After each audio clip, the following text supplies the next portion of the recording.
Kosmos, čovjek, samadi i Bog. Joga kao skup tehnika samoobmanjivanja. Da ne biste pomislili da ja temu o nastanku kosmosa mistificiram, objasnit ću vam moj stav prema jogi. Joga je skup tehnika za bekstvo od svetovnog naprezanja. Osnovno svetovno naprezanje jednog čovjeka bi trebalo biti postizanje znanja o svrsi postojanja ljudske vrste, a to znači i postizanje znanja o poreklu i svrsi cele prirode.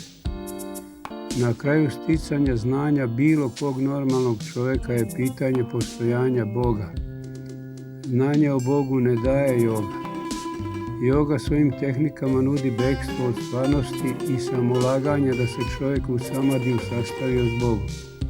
Može zaista biti da se čovjek u umu sastavi s Bogom na 4. stupnju umnih aktivnosti, ali kao što ni neki naš susret sa nekim ljudskim bićem ili nekom životinjom ne znači da to ljudsko biće ili tu životinju poznajemo, tako ni susret s Bogom pomoću tehnika joge i usadnim molitvama ne znači potpun pristup Bogu. Prijatelj ti je onaj čovjek kojeg si prihvatio kao prijatelja jer ga poznaješ po tome što ti se kao čovjek pokazao u mnogim životnim situacijama, a ne da ti je prijatelj onaj čovjek za kog veruješ da ti je prijatelj.